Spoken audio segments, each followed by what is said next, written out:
Next जो है वो है infectious and non infectious causes. Infectious and non infectious causes का मतलब क्या हो गया कि कुछ ऐसे भी तो कॉजेज होते होंगे ना जिनसे इन्फेक्शन हो जाए, है ना। तो कुछ तो कॉजेज ऐसे होंगे जो इन्फेक्शियस होंगे और कुछ होंगे जो नॉन इन्फेक्शियस होंगे। अच्छा, अब जरा हम इन्फेक्शियस और नॉन इन्फेक्शियस कॉजेज की बात करते हैं। मैं एनसीईआरटी से पढ़ा रहा हूँ बेटा, पेज नंबर 179 पर हूँ। NCERT page number 179।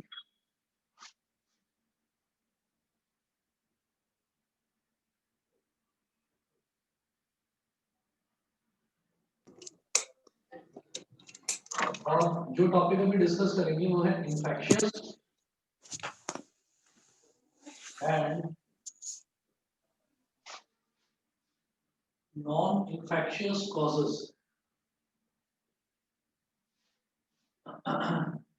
और इसके कॉजेज हैं ये डिजीजेस के, डिजीज होने के जो कॉजेज होते हैं वो दो तरीके के होते हैं, इन्फेक्शियस होते हैं कॉजेज और नॉन इन्फेक्शियस होते हैं। दोनों के बारे में डिस्कस करते हैं। As we have seen, it is important to keep public health and community health factors in mind when we think about causes of diseases। ठीक है, एक तो जो पब्लिक हेल्थ और कम्युनिटी हेल्थ सर्विसेज हैं, जो पब्लिक हेल्थ और community health services हैं उनका ठीक होना, उनका प्रॉपर होना, ये बहुत जरूरी होता है। किस चीज के लिए? ताकि हमारी डिजीजेस जो है वो सोसाइटी में ना फैल पाए। तो ये हमने अभी तक देखा था इसमें। We can take that approach a little further। It is useful to think of the immediate causes of disease as belonging to two distinct types. One group of causes is the infectious agents, mostly microbes or microorganisms. Diseases where microbes are the immediate causes are called infectious diseases।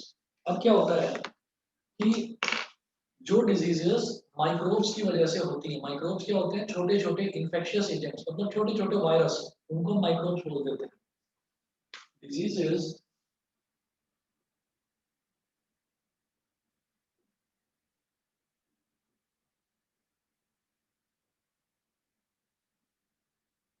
diseases which are caused by microbes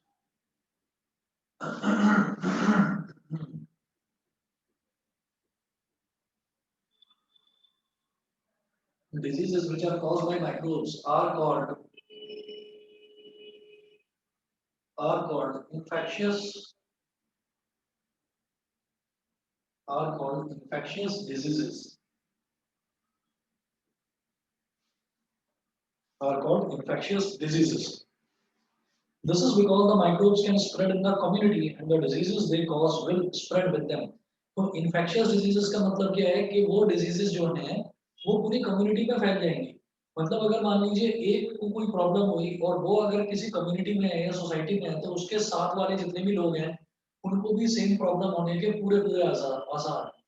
तो ये होती है हमारी infectious diseases which are caused by microbes।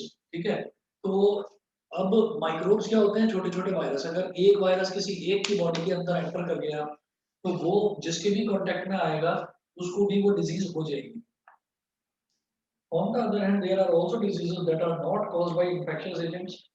Their causes vary, but they are not external causes like microbes that can spread in the community। Instead, these are mostly internal, non-infectious causes। तो बेटा कुछ diseases ऐसी भी होती हैं जिनके causes जो हैं कुछ इंटरनल और नॉन इन्फेक्शियस कॉजेज होते हैं। Diseases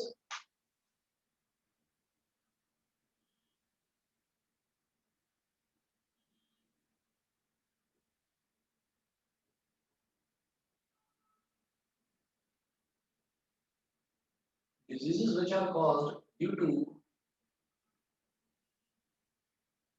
internal or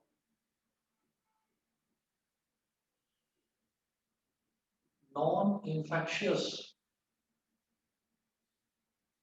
diseases which are caused due to internal or non-infectious causes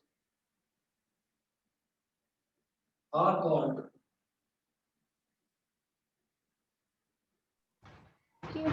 infectious diseases। Non-infectious diseases। ये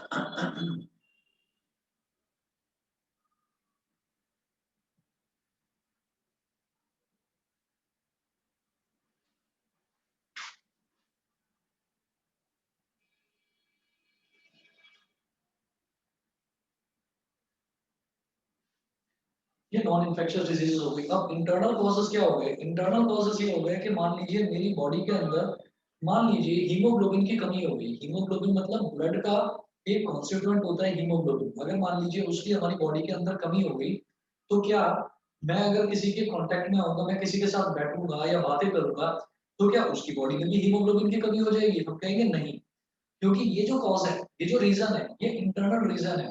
ये रीजन वो है जो इंटरनली मेरी बॉडी को परेशान कर रहा है, लेकिन इसका बाहर किसी कम्युनिटी से कोई लेना देना नहीं है। हम कम्युनिटी में इस चीज को नहीं स्प्रेड कर सकते।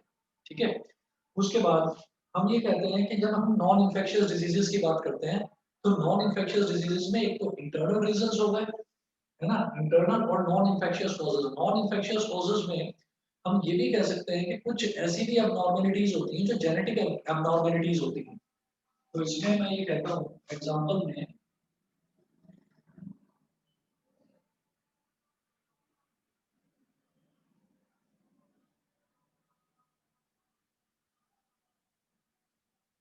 हम जेनेटिक एबनॉर्मेलिटी की भी बात करते हैं। तो जेनेटिक एबनॉर्मेलिटी क्या होती है, ये देखिएगा। For example some cancers are caused by genetic abnormalities. कुछ कैंसर्स ऐसे होते हैं, जैसे मान लीजिए अगर किसी को, अगर मान लीजिए किसी को कैंसर हुआ है, तो ये चांसेस हैं कि उसके जीन्स जिस जिस लोगों में, मतलब अगर मान लीजिए किसी एक इंसान को कैंसर हुआ है, तो चांसेस हैं कि उसके सन को या उसकी डॉटर को, उन दोनों को भी कैंसर हो सकता है। तो इस वजह से थोड़ा सा, जिनको जेनेटिक एबनॉर्मेलिटी होती है, अगर मान लीजिए किसी के फादर को डायबिटीज की प्रॉब्लम है, तो चांसेस आर देयर कि उनकी डॉटर को या उनके सन को भी डायबिटीज हो सकता है। किसी के फादर को हाई ब्लड प्रेशर की प्रॉब्लम है, तो चांसेस आर देयर कि उनके जो बच्चे हैं उनको भी हाई ब्लड प्रेशर की प्रॉब्लम हो सकती है। तो ये जो चीजें हैं ये जीन्स में चलती हैं, ये जेनेटिक एबनॉर्मेलिटीज में आती हैं काफी सारी चीजें। अच्छा, और अगर हम थोड़ा सा ध्यान दें, तो हम उन चीजों से बच सकते हैं। हम ये कोशिश कर सकते हैं कि हमारे को वो प्रॉब्लम ना होने पाए। ठीक है। तो उसके लिए लैक ऑफ एक्सरसाइज नहीं होनी चाहिए, एक्सरसाइज प्रॉपर होनी चाहिए। दूसरा, हमें डाइट का कंट्रोल रखना चाहिए। तो ये जो सारी चीजें हैं, इन सब चीजों का अगर हम ध्यान रखेंगे, तो हम जेनेटिक एबनॉर्मेलिटीज से भी काफी हद तक बच सकते हैं। आपने देखा होगा कि कई लोग ऐसे होते हैं जो बहुत ज्यादा मोटे होते हैं, लेकिन अगर आप उनके बच्चों को देखेंगे तो उनके बच्चे उतने मोटे नहीं होते। रीजन यही है कि उनको ये पता है कि जेनेटिक एबनॉर्मेलिटी ये है कि मेरे फादर भी बहुत मोटे हैं, मेरी जो मदर है वो भी बहुत मोटी है। तो जेनेटिक एबनॉर्मेलिटी ये है कि नॉर्मल से ज्यादा मोटापा है मेरे जीन्स में। तो मुझे क्या करना होगा, मुझे अपनी डाइट को कंट्रोल करना होगा, और मुझे रेगुलर स्पोर्ट्स पर और जो फिजिकल एक्टिविटीज हैं, एक्सरसाइज है, उस पर मुझे ध्यान देना होगा। अगर हम रेगुलरली स्पोर्ट्स में इन्वॉल्व रहेंगे, फिजिकल एक्टिविटीज करते रहेंगे, अपनी डाइट का कंट्रोल रखेंगे, तो ये जो चीजें हैं ये हमको उन जेनेटिक एबनॉर्मेलिटीज से भी बचने का काम कर सकती हैं। तो जेनेटिक एबनॉर्मेलिटीज की वजह से अगर मान लीजिए कि किसी को कैंसर हुआ है, और किसी को कैंसर हो गया, कैंसर की वजह से डेथ हो गई, और ही और she was a chain smoker, कोई स्मोकिंग करता था बहुत ज्यादा, उसकी वजह से कैंसर हो गया। कोई बहुत ज्यादा नॉन वेजिटेरियन फूड खाता था, उसकी वजह से कैंसर हो गया। कोई बहुत ज्यादा अल्कोहल ड्रिंक करता था, विस्की बहुत ज्यादा पीता था, उसको कैंसर हो गया। तो जब कैंसर हो गया, तो जो उनके बच्चे हैं, वो बच्चे डॉक्टर से कंसल्ट करते हैं कि ऐसा क्या हुआ कि मेरे फादर को या मेरी मदर को कैंसर हो गया। तो वो बताएंगे कि ये जेनेटिक एबनॉर्मेलिटी है, और इस चीज को आप अवॉइड कर सकते हो। कैसे? क्योंकि आपके फादर या आपकी मदर बहुत ज्यादा नॉन वेजिटेरियन फूड खाते थे, तो वो बहुत ज्यादा हेल्थ के लिए अच्छा नहीं है। ये सबके साथ नहीं है। ये किसी किसी को बहुत अच्छा होता है, किसी किसी के लिए अच्छा नहीं होता। तो किसी किसी को सूट करती है कोई चीज। अगर मान लीजिए आपको दूध पीना बहुत अच्छा लगता है, तो इसका मतलब ये है कि आप उसको प्रॉपरली डाइजेस्ट कर पा रहे हैं। और कुछ ऐसे भी लोग होते हैं जिनसे दूध नहीं पिया जाता, उनको प्रॉब्लम होने लगती है, उनके स्टमक में पेन होने लगता है, प्रॉब्लम होने लगती है। तो इस तरीके की चीजें हैं। तो हमने ये कहा कि milk is always beneficial, it is not necessary. किसी को मिल्क सूट करता है तो किसी को मिल्क सूट नहीं करता। किसी को नॉन वेजिटेरियन फूड सूट करता है तो किसी को नहीं करता। तो अगर जो डेथ है, कैंसर जो है, अगर वो नॉन-वेज की वजह से हुआ है, तो डॉक्टर्स ये बता सकते हैं कि भई आपके पेरेंट्स को ये जो कैंसर की प्रॉब्लम हुई है, ये नॉन-वेजिटेरियन फूड की वजह से हुई है, तो आप उसको खाना छोड़ दें। आपके पेरेंट्स को जो डायबिटीज़ की प्रॉब्लम हुई है, ये एक्सेसिव कंजम्पशन ऑफ शुगर की वजह से हुई है। आप शुगर बहुत ज़्यादा खाते हैं, तो इस वजह से आपको प्रॉब्लम हुई है। अगर आपके बच्चे शुगर यानी कि डायबिटीज़ से बचना चाहते हैं, तो उनको शुगर का कंजम्पशन कम करना पड़ेगा या एक्सरसाइज़ थोड़ी बढ़ानी पड़ेगी, स्वेटिंग होनी चाहिए बॉडी में। तो ये बहुत सारी चीज़ें हैं, जो हमको नॉन इन्फेक्शियस डिजीज़ेज़ के बारे में बताती हैं। अगर कोई आपके बराबर में बैठा हुआ है, उसको डायबिटीज़ है, तो ऐसा नहीं है कि अब आपको भी डायबिटीज़ हो जाए। तो ये नॉन इन्फेक्शियस डिजीज़ेज़ हैं। जैसे कि आजकल आप लोग सुन ही रहे हैं, जो ये कोरोना वायरस फैला हुआ है, तो इस कोरोना वायरस में ये है कि भई वायरस है, अगर इस वायरस से कोई एक बंदा इन्फेक्ट हो गया, तो हम अगर उसके कॉन्टैक्ट में हैं, हम उसके साथ में बैठे हैं, वो बंदा छींक देता है, तो छींक जब कोई छींकता है, जब कोई हवा में छींकता है, तो हमारी जो नॉस्ट्रिल्स हैं, हमारी नॉस्ट्रिल्स से बहुत छोटे-छोटे, छोटे-छोटे वाटर के ड्रॉपलेट्स वो बाहर निकलते हैं और अगर वो वाटर ड्रॉपलेट्स अगर वो कोरोना इन्फेक्टेड हैं और हम भी उस एटमॉस्फेयर में बैठे हुए हैं और हमने सांस ली और वो वाटर ड्रॉपलेट गलती से हमारे बॉडी के अंदर चला गया तो हमको भी कोरोना हो जाए, ठीक है ना? तो इसीलिए आपसे ये कहा जाता है कि आप मास्क पहन के रहिए और मास्क ऐसा होना चाहिए जो आपकी नाक को भी और आपके माउथ को दोनों को कवर करे, क्योंकि कुछ लोगों की आदत होती है कि वो मुंह से भी सांस लेते हैं। अगर आप बहुत ज़्यादा रिगरसली आप एक्सरसाइज कर रहे हैं, आप स्पोर्ट्स में इन्वॉल्व्ड हैं, अगर आप दौड़ रहे हैं, तो at a point of time ये हो जाता है कि नॉस्ट्रिल्स जो है, नॉस्ट्रिल्स बहुत छोटा एरिया होता है जहाँ से आप साँस लेते हैं। तो नॉस्ट्रिल्स जो है वो प्रॉपर पाथ प्रोवाइड नहीं करा सकते, तो उस केस में जो एथलीट्स होते हैं, वो एथलीट्स मुँह से साँस लेने लगते हैं। तो आप कुछ भी अगर साँस लेंगे और वो मुँह से साँस ले रहे हैं, नाक से साँस ले रहे हैं, तो एटमॉस्फेयर में कोई ड्रॉपलेट है जिसमें वायरस है, वायरस यानी कि ये माइक्रोब्स हैं, जो मैंने माइक्रोब्स के बारे में बताया ना, तो वो हमारी बॉडी के अंदर चला जाएगा, तो हमको भी इन्फेक्शन हो जाएगा और हमें भी वो प्रॉब्लम हो जाएगी। तो इन डिजीज़ेज़ को हम बोलते हैं इन्फेक्शियस डिजीज़ेज़ और जो बॉडी के अंदर होती हैं, इंटरनल रीज़न्स की वजह से या जेनेटिक एब्नॉर्मैलिटीज़ की वजह से, उनको हम बोलते हैं नॉन इन्फेक्शियस डिजीज़ेज़। उसके बाद देखिएगा, कुछ इसमें एग्ज़ाम्पल दे रखे हैं। Some cancers are caused by genetic abnormalities. कुछ कैंसर्स ऐसे होते हैं कि जेनेटिक एब्नॉर्मैलिटी के वजह से होते हैं कि फादर को है तो सन को भी हो गया। ठीक है? अगला, high blood pressure can be caused by excessive weight and lack of exercise. अगर मान लीजिए हम एक्सरसाइज करते ही नहीं है, हमको पसीना आता ही नहीं है ना? और हम एक्सरसाइज नहीं करते हैं और ना हमको पसीना आता है और हमारा वेट इसी वजह से बहुत ज़्यादा है। हमने बहुत ज़्यादा वेट पुट ऑन कर दिया because we do not exercise at all. तो उस केस में हमको हाई ब्लड प्रेशर की प्रॉब्लम हो जाएगी। दूसरा, you can think of many other diseases where the immediate cause will not be infectious. तो ऐसी बहुत सारी डिजीजेज हैं, फॉर एग्जांपल हमारा डायबिटीज हो गया, तो उसमें भी हम ये कहेंगे कि उसका कोई भी ऐसा इन्फेक्शियस कॉज नहीं होता कि अगर एक बंदे को डायबिटीज है तो उसके बराबर में अगर कोई इंसान बैठा है तो उसको भी डायबिटीज हो जाएगा, ऐसा नहीं होता। तो इनको बोलते हैं नॉन इन्फेक्शियस डिजीजेज। उसके बाद देखिएगा, उसके बाद नेक्स्ट है इन्फेक्शियस एजेंट्स। अब इन्फेक्शियस एजेंट्स का मतलब क्या है? एजेंट्स का मतलब ये है कि ऐसी कौन-कौन सी चीजें हैं, ऐसे कौन-कौन से एजेंट्स हैं जिनकी वजह से इन्फेक्शन फैल सकता है एक पर्सन से दूसरे पर्सन। उसकी बात करते हैं।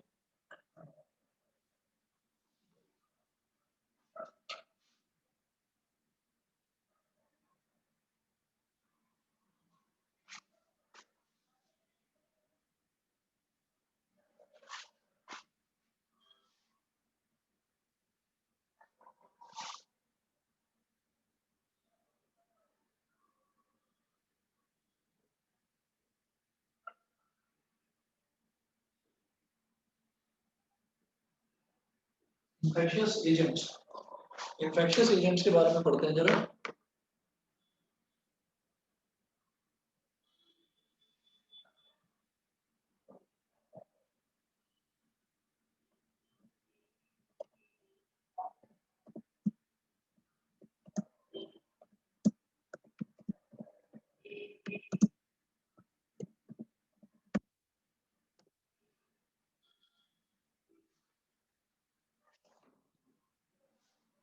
ये है पेज नंबर 180 180 पर। We have seen that the entire diversity seen in the living world can be classified into a few groups. The classification is based on common characteristics between different organisms. Organisms that can cause disease are found in a wide range of such categories of classification. Some of them are viruses, some are bacteria, some are fungi, some are single-celled animals or protozoa. ठीक है? तो देखिएगा जब हम infectious agents की बात करते हैं, तो they can be classified as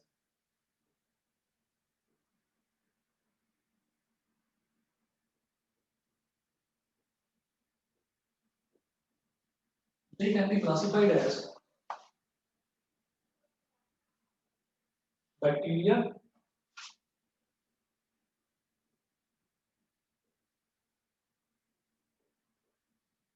second viruses, bacteria, viruses, fungi,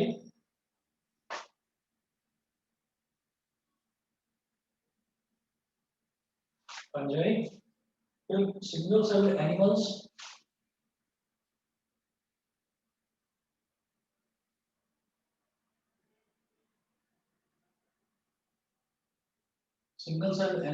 or protozoans.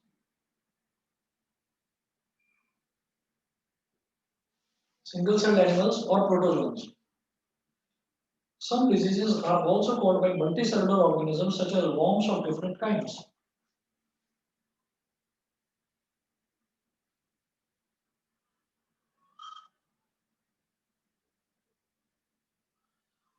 Are caused by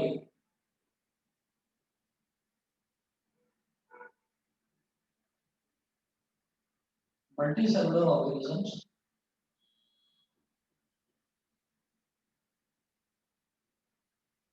such as worms,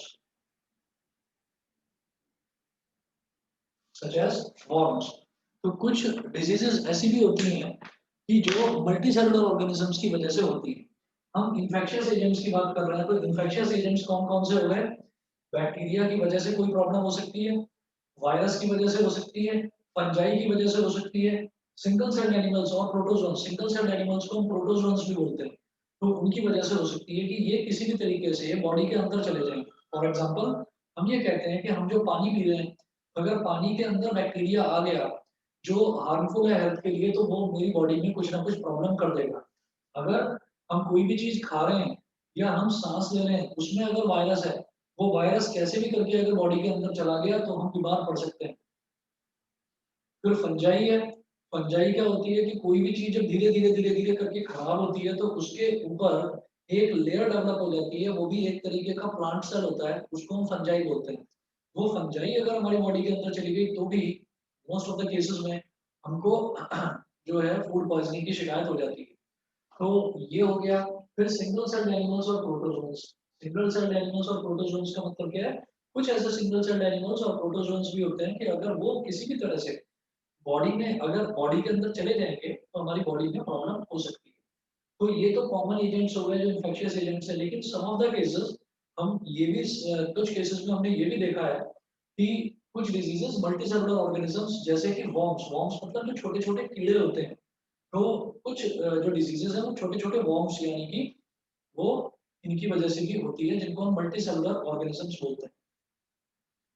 अच्छा, ये तो हो गए इन्फेक्शियस एजेंट्स। फिर इनके ना कुछ एग्जांपल देखेंगे। Common examples of diseases caused by viruses are common cold, influenza, dengue fever and AIDS. ठीक है, तो हमने ये कहा कि डिजीजेस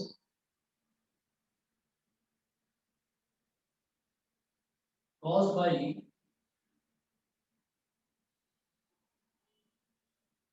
वायरसेस, वायरसेस की वजह से जो डिजीजेस होती हैं वो देखिएगा। Common cold, influenza,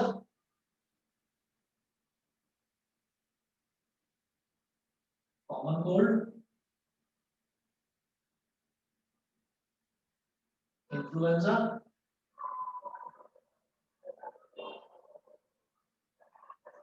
dengue fever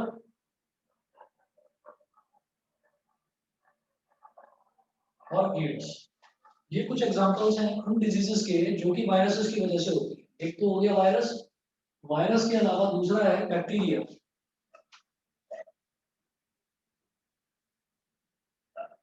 diseases caused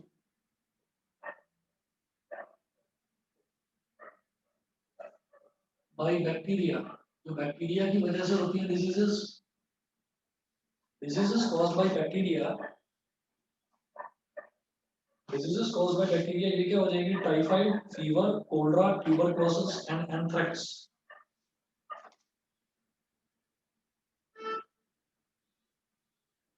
typhoid, fever, typhoid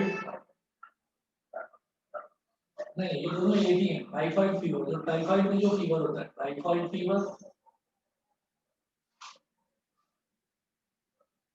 cholera,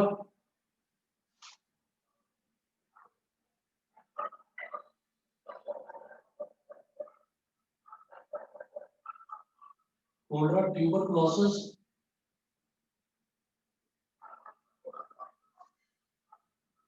और एंथ्रेक्स, ANTHRAX, एंथ्रेक्स। तो ये कुछ वो डिजीजेज हैं जो बैक्टीरिया की वजह से होती हैं। फिर अगला देखेंगे, many common skin infections are caused by different kinds of fungi. Diseases caused by fungi,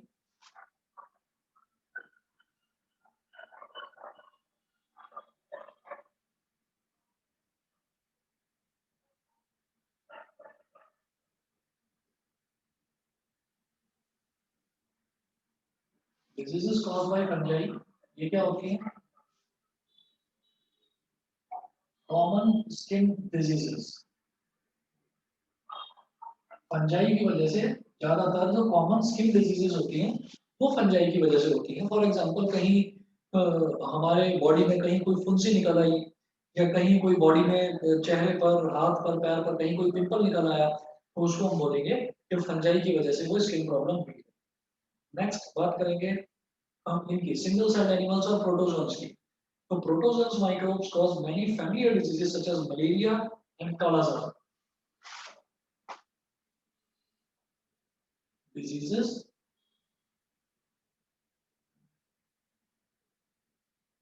caused by protozoans,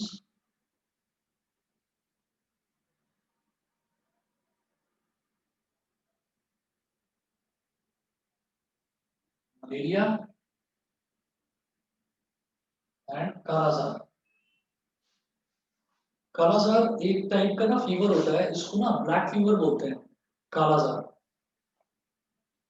All of us have also come across intestinal worm infections as well as diseases like elephantiasis caused by different species of worms. तो ये जो last में आपको बताया है, तो protozoa को some diseases are caused by multicellular organisms such as worms, ठीक है। तो worms की वजह से जो diseases होती हैं, diseases caused by worms,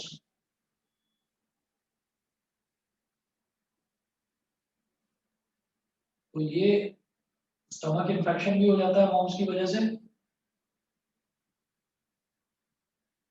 कि अगर आपने कोई खाना खाया और उस खाने पर कोई छोटे छोटे वॉर्म्स थे और आपने ध्यान नहीं दिया और आपने उसको खा लिया, ठीक है, तो वो स्टमक में जाकर वो स्टमक इन्फेक्शन कर सकता है।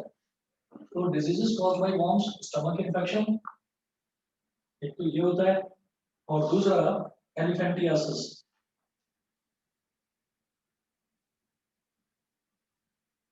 एलिफेंटियासिस वही है जिसका मैंने आपको एक छोटा सा वीडियो भी और फोटो भी मैंने आपको दिखाया था, दैट इज एलिफेंटियासिस, जिसमें जो पैर होते हैं, जो हमारे लेग्स होते हैं, वो लेग्स काफी स्वेलअप हो जाते हैं, काफी मोटे मोटे हो जाते हैं।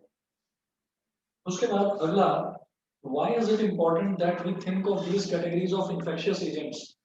The answer is that these categories are important factors in deciding what kind of treatment to use.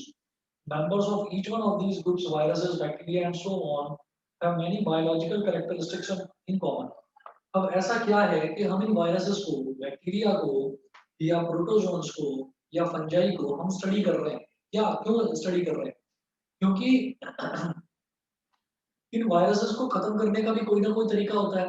वो कैसे पता चलता है? क्योंकि ये वायरसेस जो हैं, ये भी जो वायरसेस हैं या फंजाई हैं, इनके भी कुछ बायोलॉजिकल कैरेक्टरिस्टिक्स होते हैं। तो वो जो बायोलॉजिकल कैरेक्टरिस्टिक्स होते हैं, वो बायोलॉजिकल कैरेक्टरिस्टिक अगर हमने स्टडी कर ली है, तो वो स्टडी करने के बाद में मैं ये कह सकता हूँ कि इस वायरस को इस तरह से खत्म करा जा सकता है। फॉर एग्जांपल, अगर कोई वायरस है और उस वायरस की ये प्रॉपर्टी है कि उस वायरस को जिंदा रहने के लिए ऑक्सीजन की जरूरत है, तो हम कोई ना कोई ऐसी मेडिसिन, कोई ना कोई ऐसी दवा या कोई ऐसी वैक्सीन प्रिपेयर करेंगे जिससे उस वायरस की बॉडी में से ऑक्सीजन खत्म किया जा सके।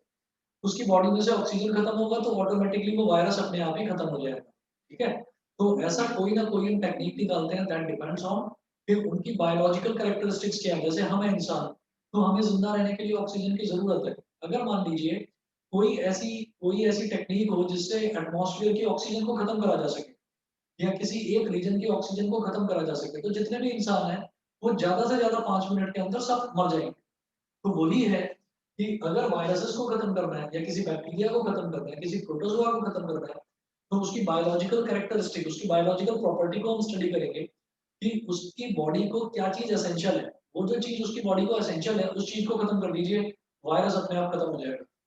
ठीक है, और उसी चीज को बेटा बोलते हैं एंटी वायरस।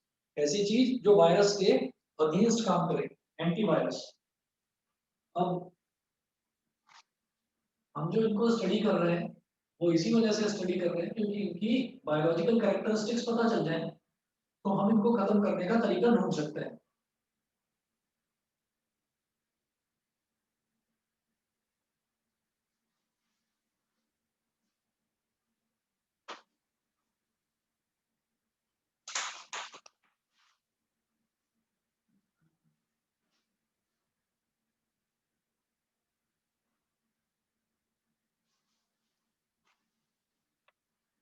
देखिए, all viruses for example live inside host cells whereas bacteria very rarely do.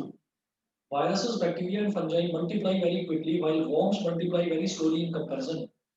Taxonomically, all bacteria are closely related to each other than to viruses and vice versa. This means that many important life processes are similar in the bacteria group but are not shared with the virus group. तो हमने ये कहा कि कोई भी जो virus है वो किसी न किसी होस्ट सेल के अंदर रहता है। होस्ट सेल का मतलब क्या है, उसको कोई ना कोई ऐसी बॉडी चाहिए, कोई ना कोई ऐसी बॉडी चाहिए जिसके अंदर वो जाकर रहे, है ना। और अगर उसको बॉडी नहीं मिलती, कहीं पर भी कोई बॉडी नहीं मिलती, तो वो वायरस धीरे धीरे जो है वो अपने आप ही डेड हो जाता है, अपने आप ही खत्म हो जाता है।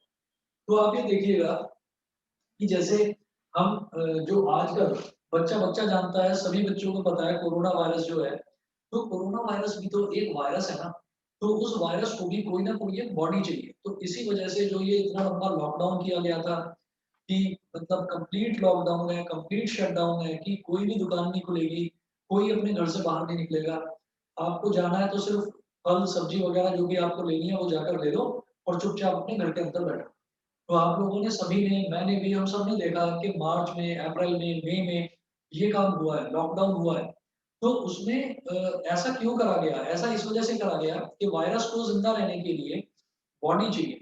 और कोरोना वायरस की जो प्रॉपर्टी है वो प्रॉपर्टी डॉक्टर्स ने स्टडी करी और ये बताया कि एनिमल बॉडी की जरूरत नहीं है, वो एनिमल्स के अंदर एंटर नहीं करेगा। नहीं तो कितने ही कुत्ते जो घूमते रहते हैं गलियों में वो अब तक मर चुके होते हैं, उनको कोरोना वायरस हो चुका होता। कितनी गाय हैं, कितनी भैंस हैं, कितने हिरन वगैरह हैं, जितने भी एनिमल्स हैं जो फॉरेस्ट में या ओपन में घूमते हैं, अगर उनके अंदर कोरोना वायरस एंटर कर जाता तो वो मर चुके होते। तो इट वाज प्रूवन फैक्ट कि उसको सिर्फ और सिर्फ ह्यूमन बॉडी चाहिए। ह्यूमन बॉडी के अंदर एंटर करके वो उसके रेस्पिरेटरी ट्रैक्ट को ब्लॉक कर देगा और इंसान धीरे धीरे सांस नहीं ले पाएगा और वो खत्म हो जाएगा। ठीक है, अब क्या होगा कि ये जो चीज थी, इस चीज से हमको एक चीज का समझ में आया कि कोई भी जो वायरस है उसको ह्यूमन बॉडी की जरूरत है। तो इसी वजह से लॉकडाउन किया गया था कि ह्यूमन बींग्स वो घरों से बाहर निकले ही ना। और अगर आप अपने घर को बिल्कुल क्लीन रखेंगे और किसी भी तरीके से कोई बाहर से कोई इंसान घर में ज्यादा नहीं आएगा, तो इसका मतलब ये है कि आप वायरस को घर में अंदर नहीं आने देना चाहते हैं। तो यही चीज है, इसी वजह से लॉकडाउन किया गया था। तो वायरस को जिंदा रहने के लिए एक होस्ट बॉडी की जरूरत है। होस्ट मतलब जिसके अंदर वो रहे। तो बैक्टीरिया में और वायरस में अंतर क्या है? Viruses, bacteria and fungi multiply very quickly while worms multiply very slowly in comparison. तो बैक्टीरिया हो गए और वायरस हो गए और फंजाई हो गए, ये मल्टीप्लाई होते हैं बहुत तेजी से, बहुत तेजी से मल्टीप्लाई होने का मतलब क्या है कि ये बड़ी तेजी से बढ़ते हैं। तो जब हमने कहा कि मल्टीप्लाई होने का मतलब ये है कि एक से हो गए दो, 1 multiplied by 2, 2 multiplied by 2 4, 4 multiplied by 2 8, 8 multiplied by 2 16। तो ये मल्टीप्लायर इफेक्ट है। तो ये इस तरह से बढ़ते हैं। इस वजह से आपने देखा होगा शुरुआत में इंडिया में 300 केसेस आते थे, फिर धीरे धीरे 600 आने लगे, फिर 1000 हो गए, 2000 हो गए, 4000 हो गए, और धीरे धीरे केसेस जो हैं वो 90,000 अबव भी क्रॉस कर चुके हैं। ठीक है। तो ये क्या होता है कि वायरसेस का मल्टीप्लायर इफेक्ट होता है। एक बॉडी के अंदर एंटर कर गया तो वो बॉडी जहां जहां, मतलब वो इंसान जहां जहां जिस जिस से मिलेगा वो उसको इन्फेक्ट करता चला जाएगा। इसी को कम्युनिटी ट्रांसमिशन बोलते हैं। तो इसी वजह से आप लोगों के स्कूल्स भी अभी तक बंद हैं, क्योंकि जो मतलब ग्रोन अप पीपल हैं वो तो काफी समझदार भी हैं, ध्यान रखेंगे इस चीज का कि मैं अगर घर से बाहर निकला हूँ तो मैं दिमाग में ये रखूंगा कि मैंने किस किस चीज को छुआ है। और फिर मैं क्या करूंगा कि अगर मेरे पास कहीं आसपास साबुन है या पानी है तो मैं फटाफट अपने हाथों को धोऊंगा, मास्क लगाऊंगा कि नाक पर और नाक पर और माउथ पर कहीं से भी कोई चीज टच ना कर जाए, एंटर ना कर जाए, उस चीज का ध्यान रखेंगे। और अगर पानी नहीं है तो हम सैनिटाइजर से अपने हाथों को साफ कर लेंगे। तो ये जो कॉमन प्रैक्टिस है ये हम सभी लोगों को हो चुकी है। हमको इस तरीके से हम लोग प्रैक्टिस कर रहे हैं। वो क्यों कर रहे हैं? कि कैसे भी करके वायरस बॉडी के अंदर ना पहुंचे, क्योंकि वो फिर मल्टीप्लाई होता है, वो बढ़ता चला जाता है। तो viruses, bacteria, and fungi multiply very quickly while worms multiply very slowly. Taxonomically, all bacteria are closely related to each other than to viruses and vice versa. This means that many important life processes are similar in the bacteria group but are not shared in the virus group. As a result, drugs that block one of these life processes in one member of the group is likely to be effective against many other members of the group, but the same drug will not work against a microbe belonging to a different group. ठीक है? तो a drug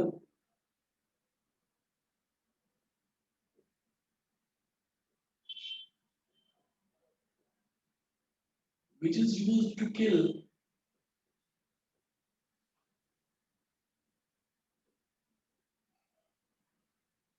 a drug which is used to kill a bacteria can't be used to kill a virus because virus belong to a different group.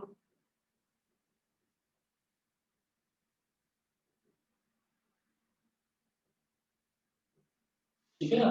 तो अलग group में belong करता, virus एक अलग group को बिलोंग करेगा। तो इस तरीके से हमने देखा कि हमारे पास दवाइयां तो बहुत सारी हैं। हमने कहा कि मलेरिया जो है, मलेरिया भी एक मतलब मच्छर के काटने की वजह से होता है। डेंगू भी एक मच्छर के काटने की वजह से होता है। तो उसकी वजह से बॉडी में कोई ना कोई वायरस या कोई ना कोई बैक्टीरिया इंजेक्ट कर जाता होगा। तो उसको खत्म करने के लिए, उस वायरस या उस बैक्टीरिया को खत्म करने के लिए एक ड्रग, एक दवाई तो मौजूद है मार्केट में। लेकिन क्या उस दवाई से हम किसी दूसरे बैक्टीरिया को, जैसे कि एक दूसरा वायरस है कोरोना वायरस, क्या हम उसको खत्म कर सकते हैं? नहीं कर सकते।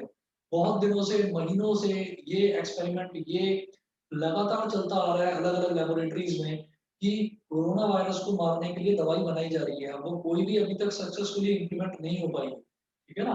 तो वो कोशिश करी जा रही है। कुछ कुछ केसेस में क्या हुआ, मलेरिया की दवा देकर इंसान को जिंदा रखा गया कि आपको बस बचा नहीं कैसे भी करके, आप बचे रहेंगे। उसके बाद धीरे धीरे जब भी मेडिसिन आएगी तो मेडिसिन सबसे पहले उन लोगों को दी जाएगी जो कोरोना से एक एक बार इन्फेक्ट हो चुके हैं। ठीक है? तो ये प्रैक्टिस चली आ रही है। तो एक तरीके की मेडिसिन जो एक बैक्टीरिया को खत्म करती है, वो दूसरे बैक्टीरिया को या दूसरे वायरस को या दूसरे फंजाई को खत्म करे, इट इज नॉट नेसेसरी। सरदर्द की दवा सिर्फ सरदर्द खत्म करेगी, सरदर्द की दवा से बुखार खत्म नहीं हो सकता। ठीक है ना? अच्छा, अब उसके बाद अगला, as an example, let us take antibiotics. They commonly block biochemical pathways important for bacteria. हम एंटीबायोटिक्स की बात करते हैं तो एंटीबायोटिक्स क्या काम करते हैं हमारे बॉडी में? जो बैक्टीरिया के एंटर होने का पाथ है, वो उस पाथ को, उस रास्ते को ब्लॉक कर देता है एंटीबायोटिक। तो इस वजह से एंटीबायोटिक खाने के बाद में कोई भी अगर आपको वायरल फीवर है या कोई किसी भी तरीके की आपको कोई भी प्रॉब्लम हो रही है बॉडी में, जिस भी केसेस में एंटीबायोटिक्स दी जाती है, तो वो आप ठीक हो जाते हैं उससे। क्यों? क्योंकि बैक्टीरिया के एंटर होने का जो पाथ है वही ब्लॉक कर दिया, तो आपको जो भी प्रॉब्लम है वो प्रॉब्लम आपकी दूर हो जाती है। उसके बाद many bacteria for example make a cell wall to protect themselves. कुछ बैक्टीरिया ऐसे भी होते हैं कि बॉडी के अंदर चले गए, बॉडी के अंदर जाने के बाद उन्होंने एक सेल वॉल बना ली कि अब आप कोई दवाई भी लो तो उस बैक्टीरिया पर उस दवाई का कोई असर नहीं होगा। The antibiotic penicillin blocks the bacterial processes that build the cell wall. As a result, the growing bacteria become unable to make cell walls and die easily. Human cells don't make a cell wall anyway, so penicillin cannot have such an effect on us. देखिए क्या होता है कि जो penicillin होती है, penicillin एक जो है ना एंटीबायोटिक इंजेक्शन होता है पेनिसिलिन। तो पेनिसिलिन सबसे पहला जो इंजेक्शन इन्वेंट हुआ था पूरे वर्ल्ड में वो पेनिसिलिन था। तो पेनिसिलिन क्या करता था, पेनिसिलिन इंजेक्शन जैसे आपने देखा होगा आपके जो पेरेंट्स होंगे ना, या आपने खुद भी देखा होगा आपके हाथ पर इस तरफ एक छोटा सा ना डॉट का निशान होगा इस तरफ, ठीक, या इस तरफ होगा, लेफ्ट में होता है या राइट में होता है। वो बचपन में जो इंजेक्शन लगाया जाता है, जो वैक्सीन लगाई जाती है उसका निशान होता है। आपने देखा होगा हो सकता है आपकी मदर के या फादर के हाथ पर इतना बड़ा निशान हो, गोल सा निशान होता है यहाँ पर हाथ पर इस तरफ या इस तरफ। तो वो जो निशान होता है वो पेनिसिलिन का निशान होता है। पेनिसिलिन मतलब कि एक ऐसी एंटीबायोटिक इंजेक्शन बचपन में ही बच्चों को लगा दिया जाता है कि अगर कोई भी बैक्टीरिया बॉडी के अंदर एंटर करेगा तो बैक्टीरिया की प्रॉपर्टी होती है कि बैक्टीरिया ना सेल वॉल बना लेता है। अब हम हमारे जो ह्यूमन बॉडी के अंदर जो सेल्स होते हैं, तो हमारा जो सेल है वो तो बाहर बनाता है सेल मेम्ब्रेन। तो एनिमल सेल वही हम एनिमल्स की कैटेगरी में ही आते हैं ह्यूमन बीइंग्स। तो जो एनिमल सेल होता है, एनिमल सेल में जो एक्सटीरियर कवरिंग होती है उसको हम बोलते हैं सेल मेम्ब्रेन।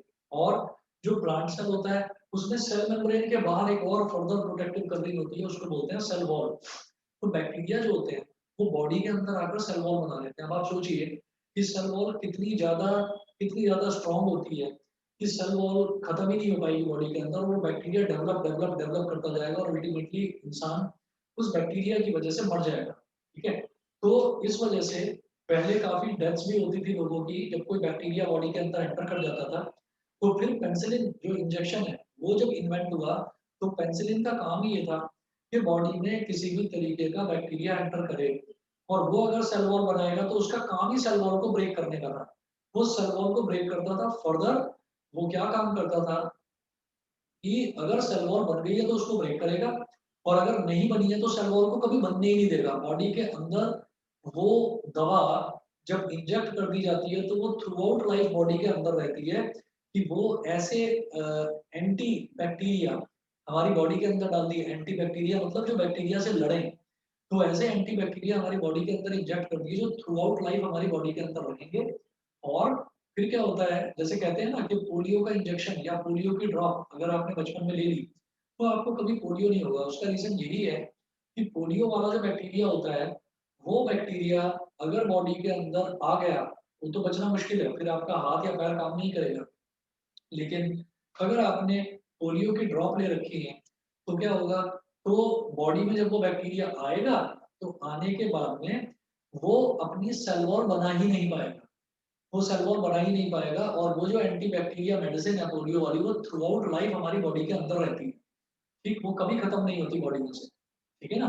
तो इस तरीके से जो एंटी बैक्टीरियल वैक्सीन होती हैं वो इसी प्रोसेस में काम करती है। तो आप लोगों को मालूम होगा, आप लोग न्यूज़पेपर में पढ़ते होंगे और आप लोग फेसबुक पर, व्हाट्सएप पर, सोशल मीडिया पर ये देखते होंगे कि कोरोना की वैक्सीन का काम चल रहा है।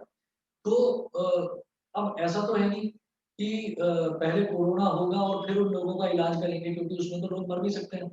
तो इसीलिए जितनी भी कंट्रीज हैं, सारे कंट्रीज की गवर्नमेंट जो है वो आपस में ये डिसाइड कर रही है कि भाई आप लोग सोशल डिस्टेंसिंग मेंटेन करिए और कोरोना से अपने आप को बचाइए। कैसे भी करके आप अपने आप को नॉर्मल फीवर भी मत होने दो, आप अपने आप को नॉर्मल कोल्ड एंड कफ भी मत होने दो। जरा भी आपको लगे कि ठंड हो रही है तो आप गर्म पानी पीजिए। आप अपने आप को प्रोटेक्ट करिए, ज्यादा पंखे के नीचे मत बैठिए। तो उससे क्या होगा कि जब आप अपने अपने आप को बचा कर रखेंगे डिजीजेस से, तो क्या होगा कि आपके बॉडी की इम्यूनिटी बनी रहेगी, और इम्यून सिस्टम एक ऐसा सिस्टम होता है कि अगर गलती से कोई वायरस बॉडी के अंदर एंटर करने की कोशिश भी करे तो हमारी इम्यूनिटी इंस्टेंटली फाइट करके उस बैक्टीरिया को या उस वायरस को बाहर से बाहर ही भगा देती है, ठीक है ना। तो इस वजह से ये करा जा रहा है। तो there is a difference between medicine and vaccine. Medicine क्या होती है कि जैसे मान लीजिए आपको कोरोना वायरस हो गया तो आपको ठीक करने के लिए जो दवा दी जाएगी उसको कहा जाएगा मेडिसिन। लेकिन अगर एक वैक्सीन की बात करी जाए तो वैक्सीन क्या होती है कि वो अगर बॉडी के अंदर इंजेक्ट हो गई वैक्सीन तो इसका मतलब फिर आपको कोरोना कभी होगा ही नहीं। कोरोना वायरस चाहे बॉडी के अंदर भी चला जाए आपको कोरोना नहीं होगा। वो वैक्सीन बॉडी के अंदर है वो वहीं के वहीं कोरोना को मार देगी। तो यही वैक्सीन इसी तरीके की वैक्सीन बच्चों को जो छोटे बच्चे होते हैं उनको बचपन में लगवाई जाती है कि अगर किसी भी तरीके का कोई बैक्टीरिया बॉडी के अंदर एंटर करे तो वो उसको बाहर से बाहर ही किल कर दे। समझ गए। तो ये वैक्सीन का काम होता है। तो ये हम बात कर रहे थे पेनिसिलिन के बारे में। As a result the growing bacteria become unable to make cell walls and die easily. तो जब हम किसी वैक्सीन की बात करते हैं तो कोई भी बैक्टीरिया जो बॉडी के अंदर एंटर कर गया वो सेल वॉल नहीं बना पाएगा और आराम से उसकी डेथ हो जाएगी, मर जाएगा। Human cells don't make a cell wall anyway, so penicillin cannot have such an effect on us. Human cells जो होते हैं वो सेल वॉल बनाते ही नहीं है तो इसलिए पेनिसिलिन का कोई नेगेटिव इफेक्ट हमारी बॉडी पर नहीं होता। Penicillin will have this effect on any bacteria that use such processes for making cell walls. Similarly, many antibiotics work against many species of bacteria rather than simply working against one. तो काफी सारी vaccines और काफी सारे antibacteria ऐसे भी होते हैं कि जिनको हमने बॉडी के अंदर इंजेक्ट करा तो वो सिर्फ एक बीमारी से लड़ने का काम नहीं करते, वो बहुत सारी बीमारियों से लड़ने का काम करते हैं। But viruses do not use these pathways at all, and that is the reason why antibiotics do not work against viral infections. ठीक। लेकिन वायरसेस का तो पाथवे ही अलग होता है, उनका तो रास्ता ही अलग होता है। इस वजह से एंटीबायोटिक जो है वो वायरल इन्फेक्शन को खत्म करने का काम नहीं कर पाती। If we have a common cold, taking antibiotics does not reduce the severity or duration of the disease. अगर मेरे को कॉमन कोल्ड हो रखा है मतलब जुकाम हो रखा है और मैं एंटीबायोटिक लेने की कोशिश करूँ तो एंटीबायोटिक से मेरा कॉमन कोल्ड या जुकाम जो है वो ठीक नहीं होगा, पहली चीज। दूसरा, however, if we also get a bacterial infection along with viral cold, taking antibiotics will help. अगर मान लीजिए मेरे को कुछ बैक्टीरियल इन्फेक्शन हो रखा है वायरल कोल्ड के साथ तो एंटीबायोटिक हेल्प कर सकता है। कैसे कि वो मेरा जो बैक्टीरियल इन्फेक्शन है वो उसको खत्म कर देगा। वायरल कोल्ड तो अपने टाइम के साथ ही खत्म होगा। आप सोचे कि आप एंटीबायोटिक लेने से ठीक हो गए, नहीं, वो अपना 3 4 या 5 दिन के अंदर ही खत्म होता है। लेकिन किसी भी तरीके के कोई बैक्टीरियल इन्फेक्शन है उसको खत्म करने के लिए एंटीबायोटिक दी जाती है। Even then, the antibiotic will work against only the bacterial part of the infection, not the viral infection. Viral infection पर एंटीबायोटिक काम नहीं करती, वो सिर्फ और सिर्फ बैक्टीरियल इन्फेक्शन को खत्म करने का काम करती है। अच्छा, 1 मिनट वेट करिए, मैं ना जरा पानी पी रहा हूँ।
हाँ जी, अब नेक्स्ट देखते हैं इसमें मीन्स ऑफ स्प्रेड कि किस तरीके से ये वायरसेस या बैक्टीरियल इन्फेक्शन किस तरह से स्प्रेड करते हैं। How do infectious diseases spread.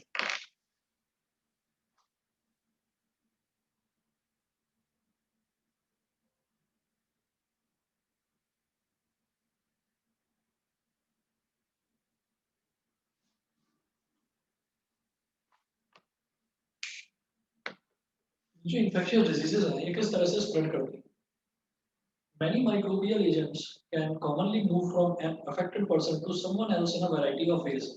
बहुत सारे माइक्रोबियल एजेंट्स यानी कि बहुत सारे माइक्रोब्स ऐसे होते हैं जो एक पर्सन से दूसरे पर्सन तक बहुत सारे वैरायटी ऑफ वेज होते हैं, बहुत सारे अलग अलग तरीके होते हैं जिससे वो एक पर्सन से दूसरे पर्सन तक जाते हैं। ठीक है।